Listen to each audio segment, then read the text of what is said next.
Hello, friends, and welcome back to Liam Teaches Chess. Today, I'm going to be teaching a lesson, which I'll do time to time on this channel.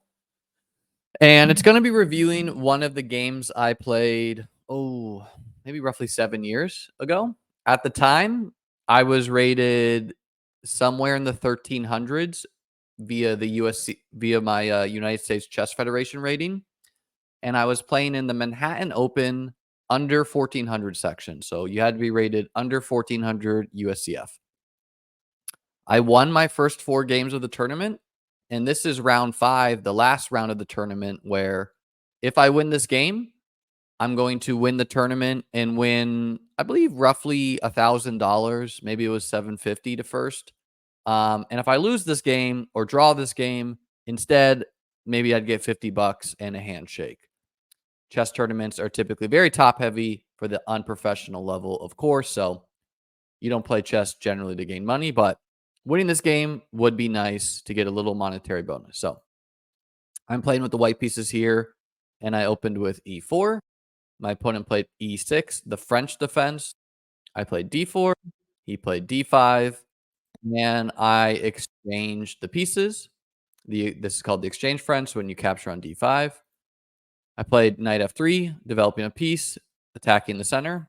My opponent developed his bishop, and generally we move our knights before our bishops. The reason being is knights are not flexible pieces. They almost always go to one of the 2 squares like f6 or e7. They literally can only move to 3 squares at the start of the game. And bishops are flexible pieces, meaning they like to get information from the opponent before we move them. So my opponent, a little unusual here with bishop d6. I developed my knight to c3, attack the center, attack an undefended pawn. And my opponent developed his knight to e7 to defend the pawn. A little bit unusual this knight didn't go to f6.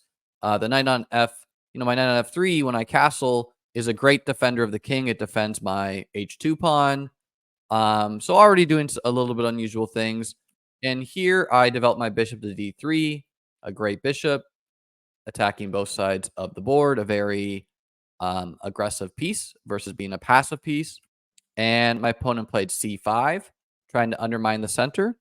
And here I broke a rule of the opening of moving a piece twice to play knight b5. So chess is hard because they have rules which are not law, meaning these are things you usually do, but not always. So usually we move a piece in the beginning only once so that we can get our other pieces developed and castle our king. Now, why did I break the rule of the opening by moving my knight to b5? Well, the reason is because I control all of these squares on this diagonal that this bishop could move to. And so I know that I'm going to be able to trade this knight for the bishop and in it secure me the bishop pair, which is considered an advantage in chess. So anytime you can trade a knight for a bishop at the start of the game, you should do so. The bishop pair is an advantage, and bishops are better in open positions, and it's almost always easier to open a position versus close a position where knights would be considered better. My opponent played queen a5, breaking another rule of the opening, moving your queen early to insert a check. I have many options here. Bishop d2, developing a piece with tempo, would be one move to consider. I ended up going with c3. I'm going to be honest, this game was a long time ago. I don't remember why I played pawn c3. It does get me out of check for now. And maybe I wanted to move my bishop somewhere like g5. And then my opponent played queen b6. So this queen, I'm going to count how many times this queen moves at home. This queen's moved once, twice already. Again, if you're moving your queen, it inherently means you're not doing the other things you need to do at the start of the chess game, which are control the center of the chessboard, develop your pieces like your knights and your bishops, and castle your king. So my opponent is disrespecting the rules of chess, and you can get away with this as white at times. But if you do not follow the opening principles as black, you're going to get blown off the board just because it's too easy for white to castle, attack you, and you have a lot of pieces not playing chess. So here I found a way to trade and develop my bishop on c1 with tempo. So take some time here, pause the video if you need, and try to find this several move combination to achieve this. First, I took the bishop on d6 with check. Went to back here, by the way, guys. Played c3. The best move here is the computer move, and I was shocked looking at this game in review, but it's a pattern I did retain. The best move here is b4, which looks kind of crazy because you're giving away a pawn with check. But the whole idea of it is if black does take the pawn with check, of course, our bishop keeps our knight safe. Then we can play bishop d2, not only attacking the queen, but also preventing the queen from retreating to a5. So the queen can go to b2, she can go to a4. Let's say she goes to a4, and now the queen is no longer defending the d6 bishop. So we would take that piece with check. This tactic is what I would call attraction. You are attracting the queen to the wrong square, so she cannot defend the bishop. If instead the queen ignores it and retreats to a square like d8 to defend the bishop, well, then of course you can take the c5 pawn for free, and we have a crushing position. Black can move their bishop, we would trade, and we've won a free pawn. We have a lead in development. We're going to castle and likely go on to win. So returning to the game, I traded, and then I captured on c5 again. The queen captured, and now I played bishop e3. So I calculated a way to develop my bishop on c1 with tempo. Tempo means time, and in this case, we're attacking the queen. Of course, the queen is worth 9 points, the bishop only 3. So we are attacking the queen. The queen needs to move, and then we get to move again. So that's what we mean by developing a piece with tempo, where we develop a piece, something we need to do, and the opponent needs to move their queen, something they don't want to do. They're not developing their pieces. So a huge advantage for us. If you're counting at home, the queen has moved once, twice, 3, 4, and now it needs to move a 5th time. It chooses d6. And here I come up with a great move where if I just castle here, Black's going to do the same. They're going to castle as well. And something to keep in mind is anytime you can keep a king stuck in the center of the chessboard, you should do so. So I know that black wants the castle here. I don't want them to castle. So I found a way to develop a piece and prevent them from castling. Pause the video if you want to find it on your own. But that move is queen c2, where I've created a queen and bishop battery on h7. So if black were to castle, remember the knight is not on f6 defending the king like it usually is. I would take this pawn with check. The king would have to move, and then I would simply retreat my bishop, not allowing it to get trapped by the black pawn. So maybe just move my bishop back here. And this is a problem now for black. Maybe I would try to get my queen somewhere like over here and checkmate the black king. I also want a pawn for free. So instead, my opponent played bishop g4, developing a piece. And here I played knight d4. If I just go ahead and castle, black can trade. And this is maybe fine for white. Maybe white can tuck their king on h1, put their rook on g1, try to attack like this. But generally, we do not want to open the king, meaning move the pawns in front of the king. So instead, I put my knight on d4, centralizing the knight where the knight is very powerful. It attacks a lot of key squares in the opponent's camp. It is also an outpost square on d4. An outpost square is a square where opponent pawns cannot attack it. So this is a permanent outpost I have since no pawns exist on the c file or the e file. So just a really strong move. My opponent plays a6. So I think he was scared of, if he just plays knight d7, I think he was scared of knight b5 attacking the queen again, which is not really a big issue for him. He can just move the queen, defend the fork here, and probably be fine for now, and then maybe kick my knight out. But by moving my knight in the center of the board, my opponent again made a move. What is my opponent not doing? They're not developing their pieces. They're not castling their king. So they played a6, which, okay, you're controlling b5, so I'm not going to put my knight there. I'm not going to put my bishop there. But again, this is called an opportunity cost, and it's the concept of when you only get to move one piece per turn. So if you're going to move your pawn to a6, it inherently means you are not developing this knight, which means this rook doesn't get to play chess, which means you cannot castle over here. So black is wasting time again. And I just took the time to castle, get my king safe. It can be tempting when we have a great position where I have a huge lead in development. I have 3 pieces developed. My opponent only has 2.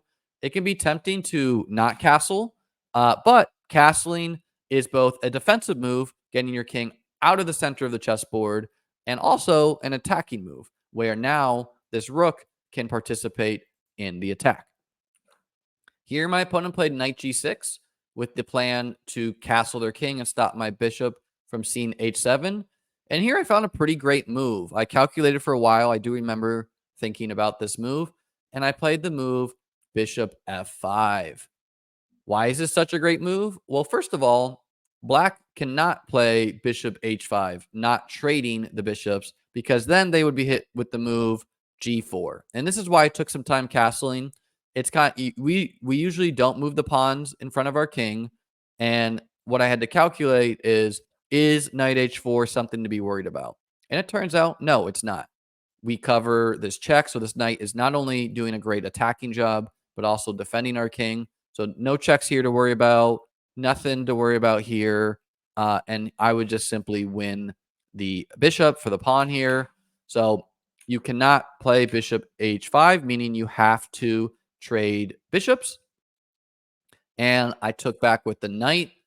And now black is just in significant trouble. Not only am I attacking the queen, but I'm also threatening g7, which would be a check, meaning the king cannot move, of course, or cannot castle. You cannot castle if you've been checked. So if black were to try queen f6, defending the g7 pawn and preparing to castle, you would be hit with the move bishop d4, where the queen keeps the knight safe, the bishop attacks the queen moves, let's say, to a square like c6, and now white has many moves.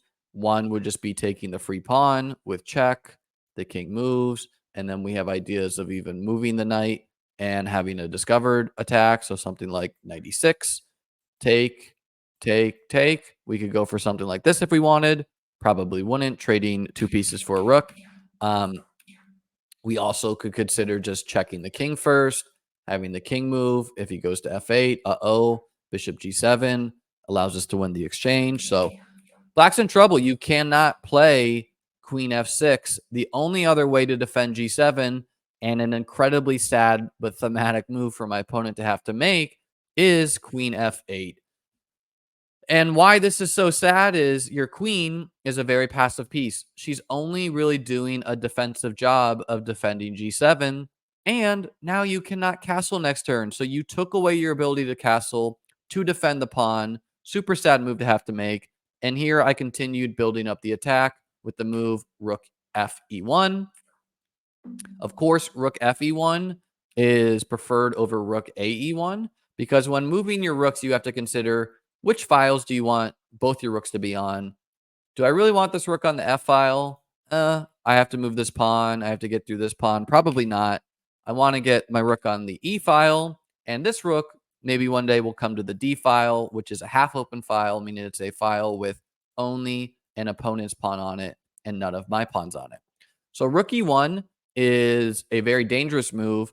If black makes a developing move, they run into a tactic here, which is bishop c5, a discovered check where we check the king. You have to get out of check, and our bishop discovers an attack on the queen. So if something like queen e7 occurs, we trade the bishop for the queen. If something like queen d8 occurs, we simply take the bishop, or take the queen with the bishop. So white is in trouble. They cannot develop, meaning they can't get closer to castling over here. They've wasted way too much time in this game. And so instead they try knight e5, trying to stop the check from occurring. And here I found a way to put pressure on the pin piece, kind of an X-ray attack too, where you're seeing through the pieces to create an attack with the move f4. The knight is worth 3, the pawn is worth 1, so I'm trying to put pressure on the piece that is pinned to the king. If the knight moves anywhere, again, we're going to hit him with bishop c5, the same tactic. And so my opponent tried the move g6, saying, you take me, I take you, fair trade, not so bad. Here I calculated, and this is like a game 90, meaning we both have 90 minutes. And I found the best move, which is bishop b6. And why this is so good is if black takes on f5, I was pretty confident I was just mating the black king with moves like rook takes e5, where we're attacking all of these squares. So the king has to go to d7. And then we have moves like queen takes f5, where we're attacking all of these squares. And I just thought I was going to get in there and checkmate the king. So my opponent played f6 here. And here is where I said, maybe I have better moves here. Maybe I have a way to checkmate the king. But personally, when I've secured a position that is winning, which this is, I don't need my games posted in chessgames.com, National Geographic. I just want to win the game. So I retreated my knight here. I know that I know that I'm going to win this knight because it is pinned to the king. Of course, you cannot move it or you would be in check. So I'm going to win this knight and with it, likely the game. My opponent tried queen d6, saying if you take me, I take you with check. And again, I showed some patience. I simply retreated my bishop to f2. The opponent castled the king. And here I finally took the knight for the pawn. He took back with a pawn. And now I'm winning. So I'm just trying to trade pieces, get to a winning endgame. I went with b4. I guess I'm trying to set up this skewering the queen to the rook. My opponent played knight d7, a very logical move, developing a piece and stopping bishop c5. I played rook f1. I guess I preferred my rook on the open f file. And my opponent played d4. I played rook a d1, pinning the pawn to the queen. My opponent played rook c8, trying to pin my pawn to my queen. And I got out of check with a check of I got out of the pin with a check, playing queen b3. So now I am no longer pinned by the rook. And my opponent played queen g7. I captured on d4. I'm looking to open lines. My opponent played queen c6, and I took again on e5. My opponent played rook c e8, and I played bishop d4, lining the bishop up with the king, threatening a move like if my opponent, plays a nothing move. Here I could play a move like e6, discovering an attack, attacking the knight. But my opponent traded. And when you're losing in chess, you almost never want to trade. So we don't like this trade from the opponent. But hey, they don't have many moves. I don't blame them. So I took back on f1. My opponent took on e5. And the game ended soon hereafter. You can pause if you want to try to find how to win this game.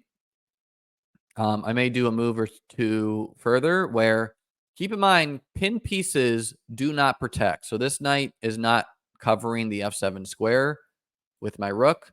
But I ended up trading the knight first. He took back. And here is where I have a checkmate in a couple moves, if you can find it. The first move is queen f7. You cannot go to h8 because you will be hit with queen f8, checkmating the king. Of course, you cannot take the queen because the rook is keeping the queen safe.